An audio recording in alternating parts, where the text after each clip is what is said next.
Bonjour à vous et bienvenue sur jevimafoi.com. Je vous invite aujourd'hui à regarder de manière un peu plus précise une personne divine un peu mystérieuse, invisible à nos yeux de chair, de toute façon ils le sont tous les trois, mais enfin il y en a une qui s'est rendue visible en se faisant vrai homme, c'était le Fils. Eh bien, avec Jésus le Fils, nous prenons conscience que Dieu est un mystère de trois personnes divines qui vivent en relation les unes avec les autres, en communion les unes avec les autres, et cela de toute éternité. Donc Dieu est unique, et pourtant ce mystère du Dieu unique est un mystère de trois personnes divines, encore une fois, vivant en relation continuelle les unes avec les autres. Et donc aujourd'hui, je vous propose de regarder tout particulièrement cette troisième personne de la Trinité, après le Père et le Fils, que nous appelons l'Esprit Saint. Alors nous avons un très beau texte dans l'Évangile selon saint Jean, où nous pressentons cette troisième personne. C'est au chapitre 14, versets 14 et suivants. Versets 15 et suivants. « Si vous m'aimez, dit Jésus, vous garderez mes commandements. » Dans saint Jean, c'est « vous garderez ma parole ». On pourrait dire aussi « vous garderez ma vie ». Si vous m'aimez, vous garderez mes commandements. Et je prierai le Père, et il vous donnera un autre défenseur, pour qu'il soit avec vous à jamais, l'Esprit de vérité, que le monde ne peut pas recevoir, parce qu'il ne le voit pas, ni ne le reconnaît. Vous le connaissez, parce qu'il demeure auprès de vous. Voilà, un texte très simple qui est... c'est Jésus qui parle, donc le Fils, deuxième personne de la Trinité. Nous voyons bien que le Fils prie le Père, et d'ailleurs c'est un peu aussi toute notre aventure de nous laisser entraîner par le Fils dans cette prière que le Fils adresse à son Père, cette relation au Père de toute éternité. Quand vous priez, dites « Père, notre Père ». Eh bien ici, le Fils prie le Père, et que lui demande-t-il? Il sait qu'il va bientôt souffrir sa passion, mourir sur une croix, être mis au tombeau, disparaître à nos yeux de chair, ressusciter, se manifester dans la foi d'une manière totalement nouvelle, et puis ensuite être toujours présent à ses disciples, mais encore une fois, de manière invisible à nos yeux de chair. Et il a bien conscience que cette transition pour ses disciples ne sera pas facile. Ils ont vécu des années avec lui, en vivant une relation comme nous pouvons la vivre habituellement, comme nos relations humaines, et d'un seul coup, il ne sera plus là comme il était auparavant. Alors Jésus ici les rassure, ne vous en faites pas, je vais apparemment, visuellement, de manière visible, vous quitter, mais je ne vous laisserai pas seul. Dieu ne vous laissera pas seul. Vous aurez toujours avec vous, auprès de vous, quelqu'un sur qui vous pourrez compter, quelqu'un qui va vous aider, quelqu'un qui va vous soutenir, quelqu'un qui va vous éclairer, quelqu'un qui prendra soin de vous, quelqu'un qui va vous enseigner, quelqu'un qui va vous apprendre à lire cette parole de Dieu et vous accompagner dans votre cheminement humain, spirituel et humain, jusqu'à nous accueillir tous, nous l'espérons, pour l'éternité. Donc je prierai le Père. Lorsque le Fils demande quelque chose au Père, bien sûr, il ne peut qu'être exaucé, puisque le Fils, vrai homme, vrai Dieu, veut ce que Dieu veut, donc il veut ce que le Père veut. Je prierai le Père, et il vous donnera un autre défenseur, sous-entendu que moi-même.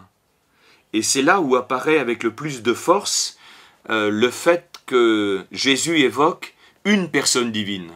On ne peut comparer à Jésus, paraclet, défenseur, personne divine, on ne peut lui comparer qu'une autre personne divine. Et de fait, Jésus se révèle en Jean 17 comme étant défenseur de ses disciples, quand il dit, juste avant sa passion, en priant pour ses disciples, « Père Saint, garde-les dans ton nom que tu m'as donné, pour qu'ils soient un comme nous. Quand j'étais avec eux, je les gardais dans ton nom que tu m'as donné. J'ai veillé et aucun d'eux ne s'est perdu, sauf celui qui, quelque part, a refusé d'accueillir cette présence aimante de Jésus, lui a fermé la porte de son cœur, mais on espère qu'elle s'est ouverte par la suite. Secret secrets de Judas et de Dieu. Voilà, j'ai veillé sur eux, et aucun d'eux ne s'est perdu. Autrement dit, je les gardais, j'ai été leur défenseur, j'ai été leur paraclet, j'ai fait attention à eux. Voilà quel sera le travail de l'Esprit Saint. L'Esprit Saint, troisième personne divine. Je prierai le Père, et il vous donnera un autre défenseur pour qu'il soit avec vous. Et on peut tout de suite souligner que lorsque l'on parle de cette notion de personne, deux personnes ne peuvent être que l'une avec l'autre, l'une en face de l'autre. Seul le Père est le Père, seul le Fils est le Fils. Le Père et le Fils, en tant que personnes, sont toujours face à face, l'un vis-à-vis de l'autre, le Père étant le seul à être le Père, le Fils étant le seul à être le Fils, et c'est dans ce mystère de leur distinction que s'enracine la notion de relation. Le Père est en relation avec un autre que lui-même. Le Fils est en relation avec un autre que lui-même.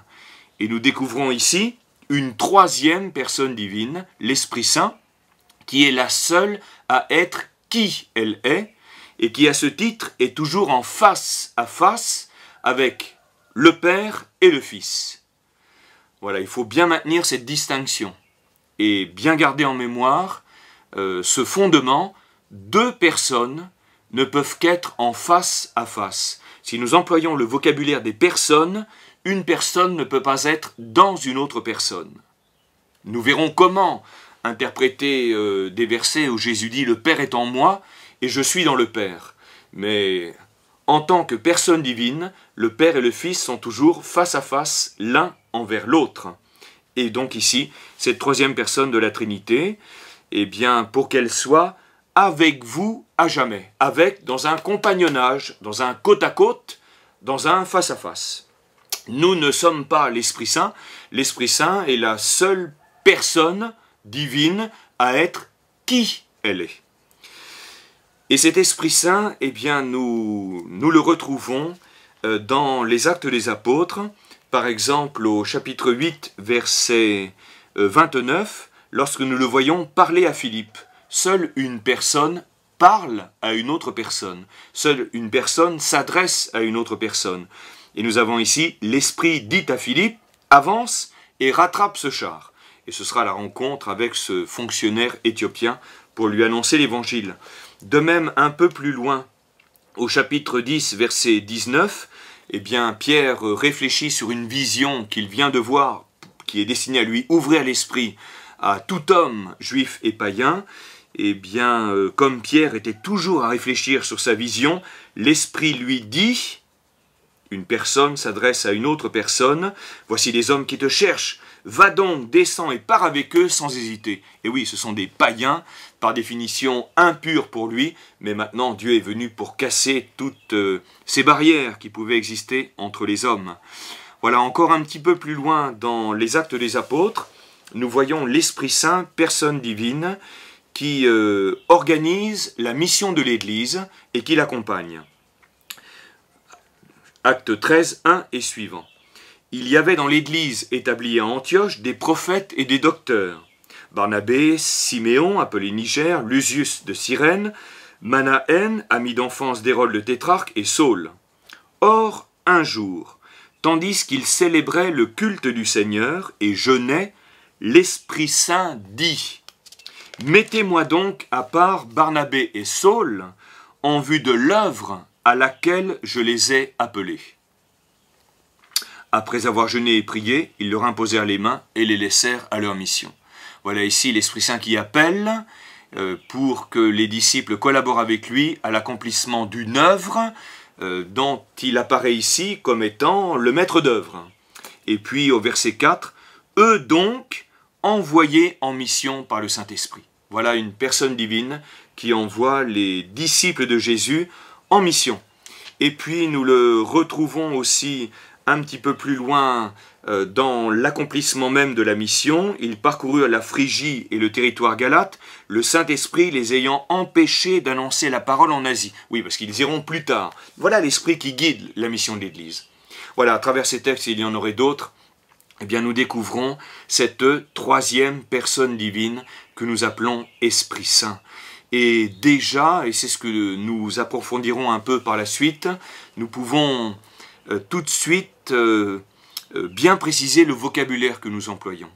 Lorsque nous parlons de l'Esprit Saint ou du Saint-Esprit, personne divine, cette expression « Esprit Saint », nous l'employons comme un nom propre, qui sert à désigner une personne unique. Seul le Père est le Père, seul le Fils est le Fils, seul l'Esprit Saint ou le Saint-Esprit est l'Esprit Saint ou le Saint-Esprit. Trois personnes uniques. Mais nous verrons, dans notre prochaine rencontre, eh bien que les mots « esprit » et le mot « saint » sont aussi employés pour décrire ce que Dieu est en lui-même, c'est-à-dire sa nature divine. Nous, qu'est-ce que nous sommes en nous-mêmes? Nous sommes corps, nous sommes chair, mais nous avons aussi l'habitude de dire nous sommes âme et nous sommes esprit, des créatures spirituelles. Voilà la nature humaine, des mots qui servent à décrire ce qu'un homme, ce que tout homme, quel qu'il soit, est en lui-même. Tout homme sur cette terre est constitué de la même pâte. Et bien sûr, toutes nos différences d'apparence, de taille, d'allure, eh bien, font partie de la magnifique richesse de l'humanité. Tout homme, toute personne humaine, et chaque personne humaine est unique, eh bien, chaque personne humaine vit et s'exprime avec une même pâte humaine qui est notre nature humaine de chair et de sang. Eh bien, nous avons été créés à l'image et ressemblance de Dieu, on peut donc dire qu'il en est de même avec Dieu. Dieu est un mystère de trois personnes divines uniques, mais qui toutes les trois vivent et s'expriment par une même pâte, par une même pâte spirituelle, une même pâte divine que nous appelons la nature divine. Et Saint Jean dit à la Samaritaine, en Jean 4,24, « Dieu est esprit ». Et puis, dans la Bible, tout le temps, très souvent, nous rencontrons le mot « saint », l'adjectif « saint », pour décrire ce que Dieu aussi est en lui-même. Dieu est saint. D'autant plus que dans la Bible, le mot « saint » renvoie vraiment au mystère de ce que Dieu est en lui-même. « À qui me comparerez-vous dont je sois l'égal ?» dit le saint. Isaïe 40, 25, réponse à personne. Autrement dit, le Père, personne divine, est esprit, nature divine, et il est saint. Le Fils, personne divine, est esprit, et il est saint. L'Esprit Saint, non propre, personne divine unique, est esprit, et il est saint. Voilà, donc il faut faire attention lorsque nous employons les mots Esprit Saint, eh bien, à essayer de prendre conscience que ces termes peuvent être employés comme un nom propre pour décrire une personne divine unique, qui à ce titre est en face à face avec nous, et les mêmes mots esprit et saint peuvent décrire ce que cette personne divine est en elle-même. Je me répète, le Père est esprit, le Père est saint. Le Fils est esprit, le Fils est saint. Le Père n'est pas le Fils n'est pas le Père, mais tout ce qu'est le Père, le Fils l'est aussi, et réciproquement. Et on pourrait s'amuser et continuer avec l'Esprit Saint. L'Esprit Saint est esprit, l'Esprit Saint est saint. L'Esprit Saint est tout ce qu'est le Père et tout ce qu'est le Fils, mais l'Esprit Saint n'est pas le Père et l'Esprit Saint n'est pas le Fils. Voilà donc trois personnes divines qui vivent et s'expriment par une seule et même nature divine. Et donc, faisons bien attention au sens que nous donnons à nos mots.